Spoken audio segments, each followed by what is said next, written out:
Hello students, welcome again. So in last lecture we discussed about the sex determination, in which we discussed sex determination in insects, birds and in humans. So in this lecture we are going to discuss a very important topic, that is mutation. So we will discuss the mutation in detail and beyond NCERT to cover all the topics which can be come in the competitive exams like AIPMT और you can say NEET.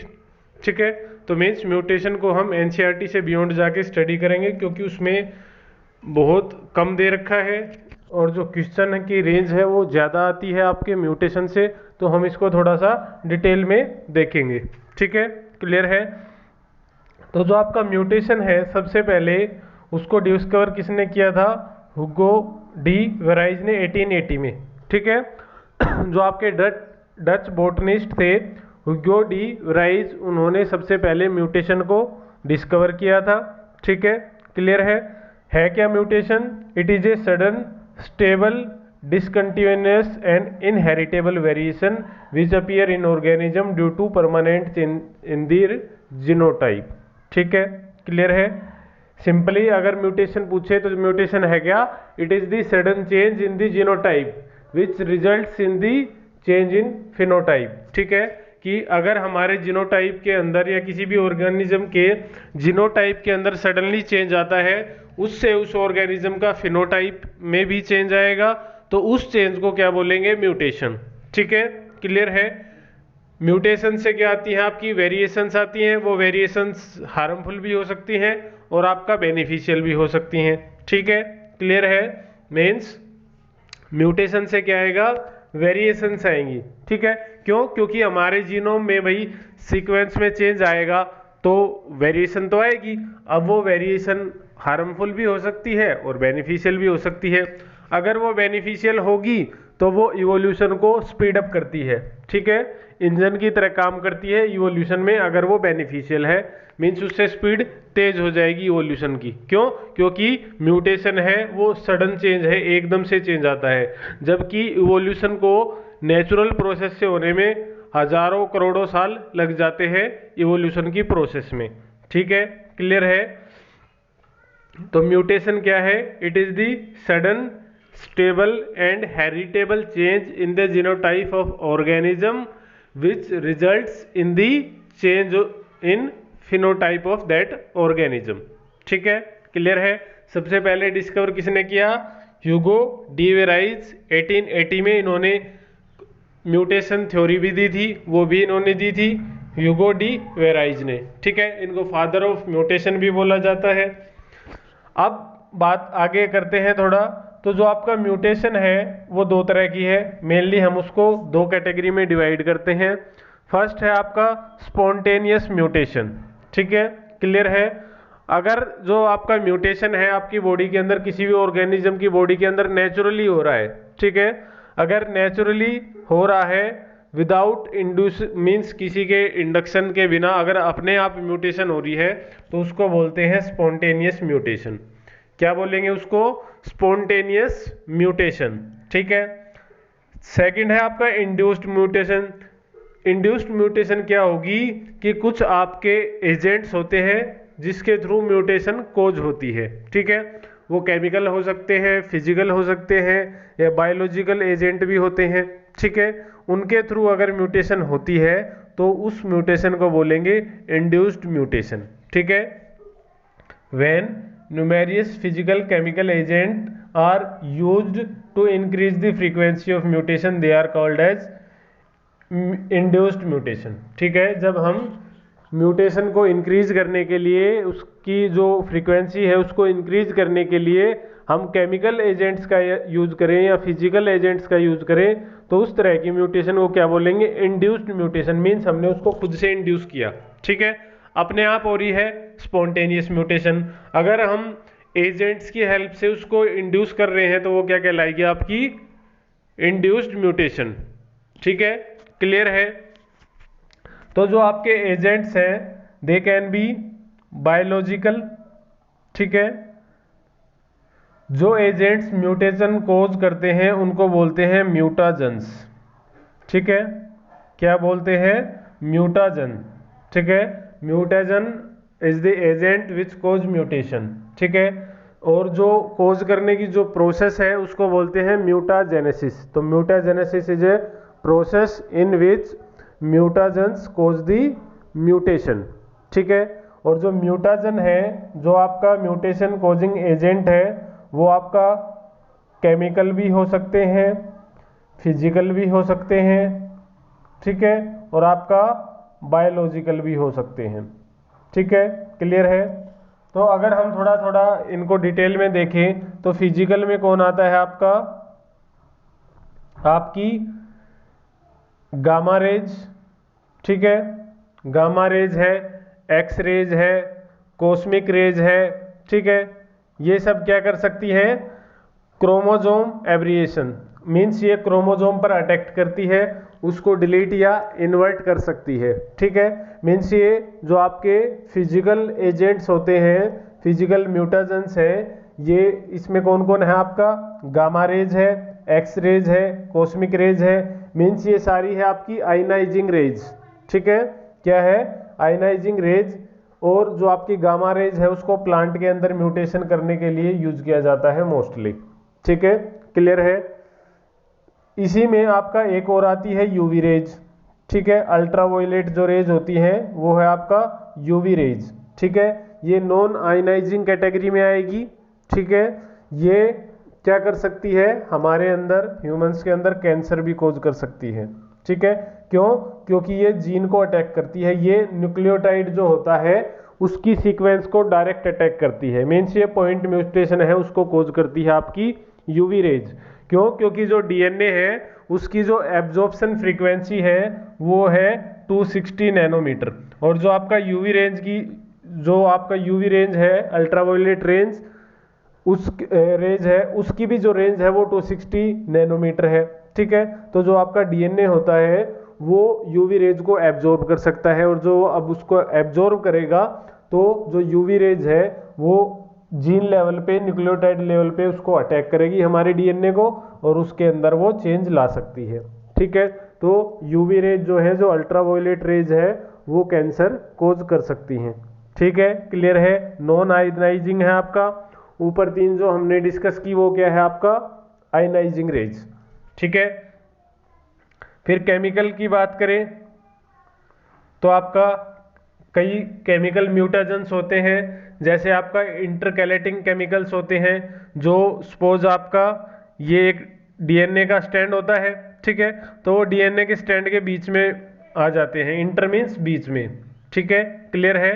जिससे जो आपका polymerase होगा वो अच्छे से read नहीं कर पाएगा, ड्यूरिंग रेप्लिकेशन होता है ये सब। ठीक है, तो जब इसका रेप्लिकेशन होगा तो वो उसको रीड नहीं कर पाता, और इससे इसके अंदर क्या आ जाती है? म्यूटेशन आ जाती है। ठीक है, क्लियर है? दूसरा होता है केमिकल में बेस एनालॉग। क्या है? Base analogue.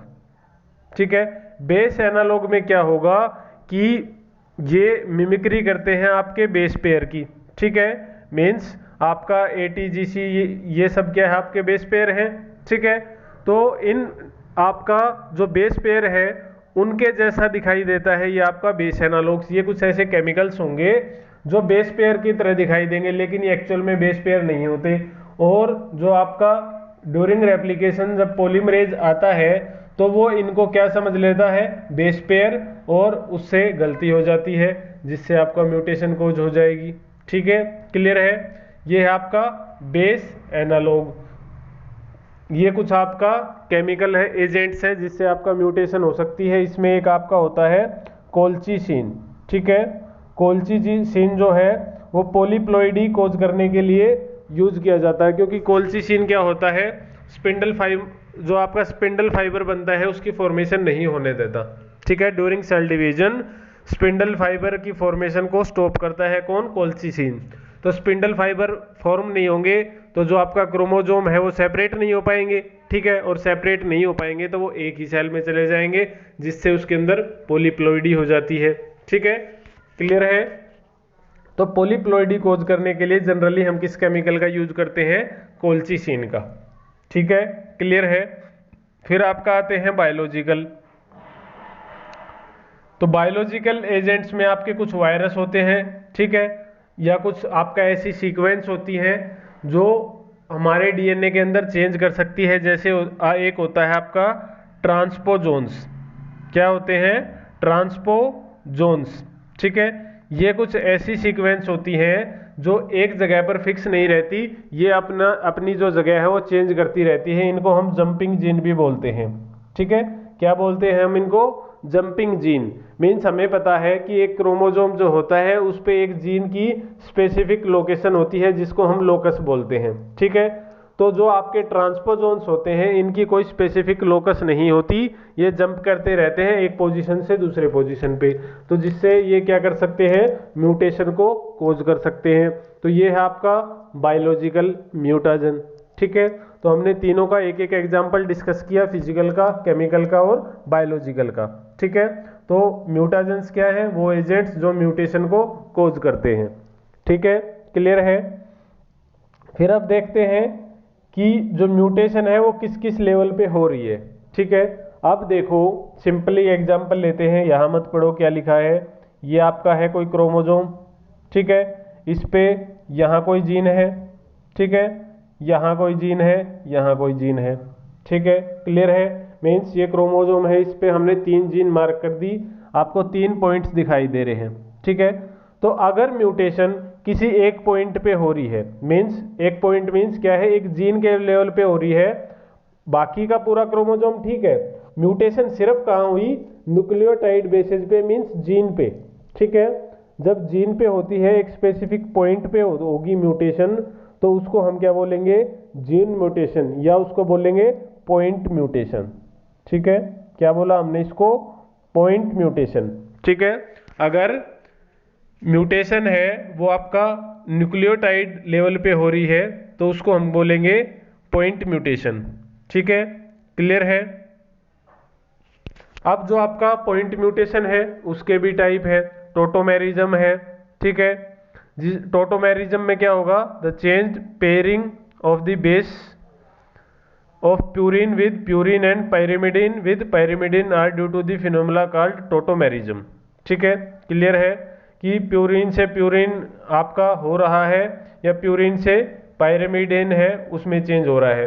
तो अगर प्यूरिन से प्यूरिन चेंज हो और पायरिडीन से पायरिडीन हो तो उसको बोलेंगे ट्रांजिशन, ठीक है, उसको क्या बोलेंगे? ट्रांजिशन। मीन्स आपका सपोज ATGC ऐसे कोई बेस पेयरिंग है और आपका दूसरा स्टैंड है आपका, ये क्या है आपका? TAC और G, ठीक है। अगर इनके अंदर कोई चेंज आता है किसी एक के अंदर, पॉइंट म्यूटेशन में सिर्फ एक न्यूक्लियोटाइड में चेंज आएगा, ठीक है।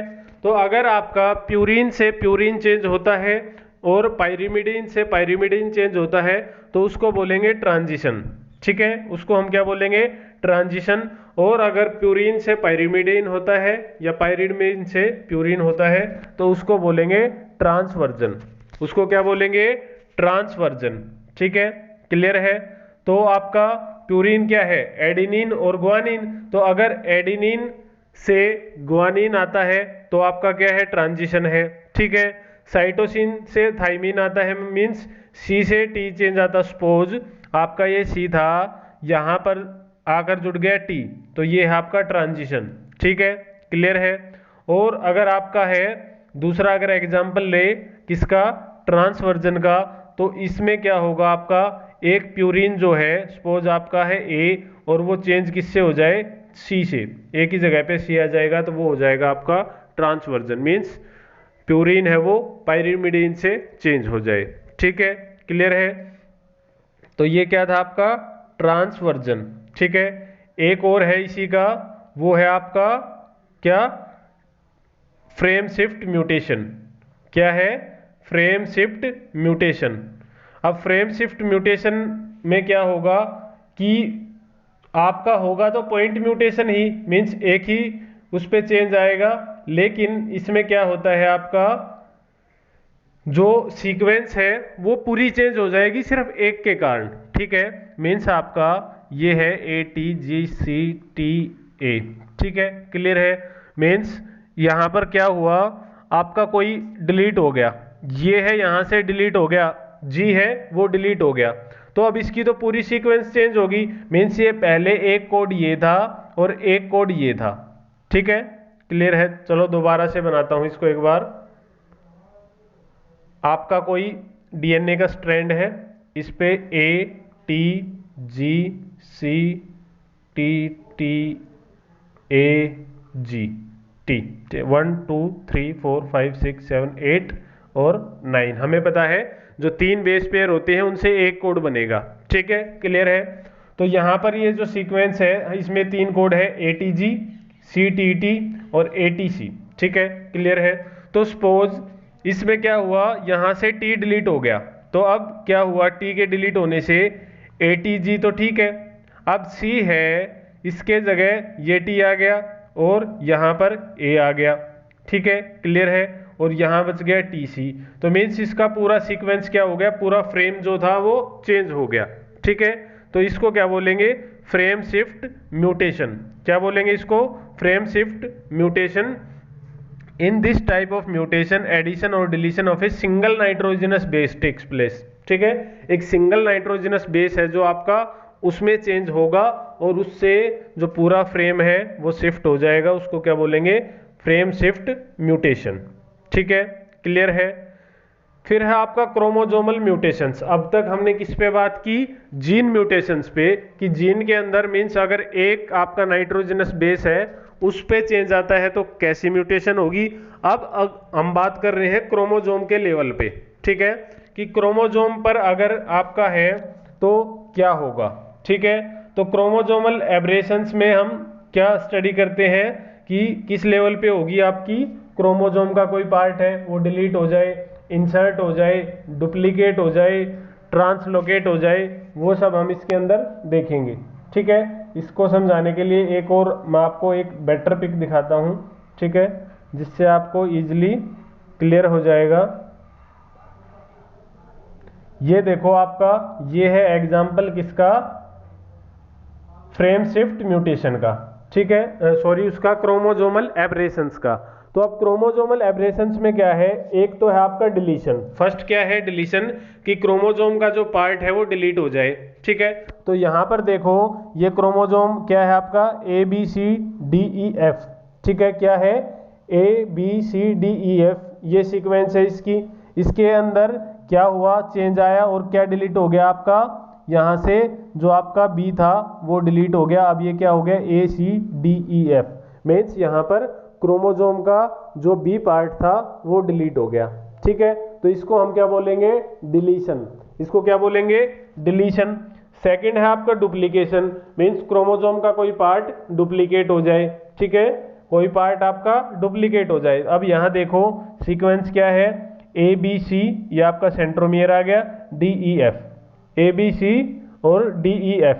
ठीक है, लेकिन यहाँ पर क्या हुआ, A, B and B, means B जो था, B पार्ट जो था क्रोमोजोम का वो डुप्लीकेट कर गया, तो उससे जो आपका क्रोमोजोम थी उसकी लेंथ भी इंक्रीज होगी। ठीक है, क्लियर है। और यहाँ पर आप देखो फर्स्ट वाले में लेंथ शॉर्ट हो गई थी, मीन्स जो आपका क्रोमोजोम था वो छोटा हो गया। यहाँ डुप्लीकेट होने से जो क्रोमोजोम था वो बड़ा हो गया। ठीक है, मीन्स एक आपका जो B पार्ट था क्रोमोजोम का वो डुप्लीकेट हो गया, उसने अपनी कॉपी बना ली, तो ये है आपका डुप्लीकेशन। ठीक है, थर्ड है इन्वर्जन। थर्ड क्या है आपका, इन्वर्जन। इसमें देखो सीक्वेंस क्या है आपका, AB, ऐसे होती है ये आपका ABCDEF। ठीक है, क्या है सीक्वेंस, ABC और DEF। लेकिन क्या हुआ, ये इन्वर्जन में क्या होगा, एक पार्ट क्रोमोजोम का टूटेगा और 180 डिग्री पर घूमकर वापस जुड़ जाएगा। ठीक है, घूमेगा और 180 डिग्री पे आपका वापस आकर जुड़ जाएगा 180 डिग्री पे घूम के। ठीक है, क्लियर है। मीन्स इसमें देखो